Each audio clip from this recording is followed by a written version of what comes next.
64 లక్షల జీవకణాలు అత్యంత వేగంగా తల్లిలోకి ప్రవేశిస్తే అందులో ఒకే ఒక్క జీవకణం మాత్రమే తల్లి గర్భంలోకి ప్రవేశిస్తుంది. అది కూడా మొండాన్ని కోల్పోయిన ఆ కణం శిరస్సుతో మాత్రమే గర్భంలోకి ప్రవేశిస్తుంది. గర్భంలోకి ప్రవేశించిన తర్వాత కేవలం 24 గంటల్లో అండాన్ని పట్టుకొని బ్రతకకపోతే ముక్కలై బయటికి వచ్చేస్తుంది.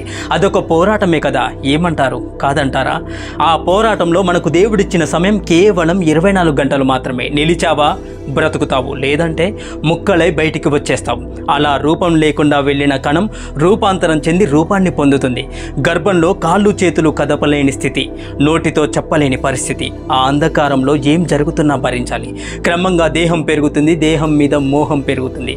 గర్భంలో ఈ దేహం నేనే అంటాం, కానీ ఎలా? నీ దేహంలో ఏ భాగం నీ మాట వింటున్నప్పుడు? ఏ భాగము వినదు. వినాలి అని ప్రయత్నిస్తే మొదటికే మోసం వస్తుంది. చిన్నప్పుడు 2 అడుగులుగా ఉన్న దేహం క్రమంగా పెరుగుతూ 6 అడుగులు అవుతుంది. అందంగా మారుతుంది. క్రమంగా అందం మందమై ముదిరిపోయి ముడతలు పడి ఒక్కొక్క అవయవం క్రమంగా వేగాన్ని తగ్గించుకొని పనిచేయడానికి కూడా మొరాయిస్తాయి. అంటే మనం ముసలి వాళ్ళం అయినట్లే కదా. ఈ దేహం మనదే కదా, ఎందుకు మొరాయిస్తుంది? ఈ దేహం మనదే కదా, ఎందుకు ఒకప్పుడున్న రూపం ఈ రోజు లేదు?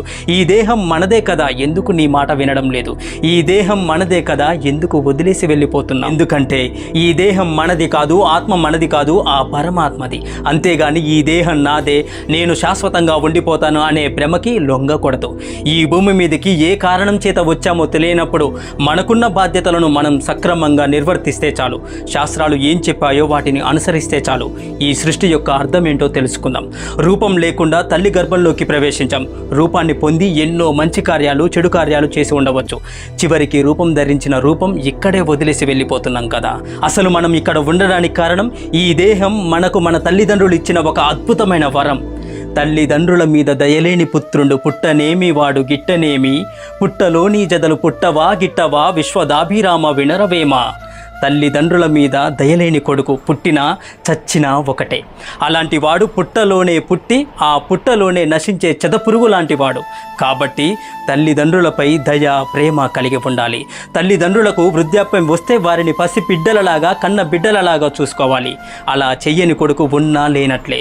తల్లిదండ్రులకు పిడికెడు బువ్వ కూడా పెట్టని వాడు బ్రతికి ఉన్నా చచ్చిన శవంతో సమానమన్నారు. హరే కృష్ణ. మీకు ఈ వీడియో నచ్చితే హరే కృష్ణ అని కమెంట్ చేయండి. Please to subscribe.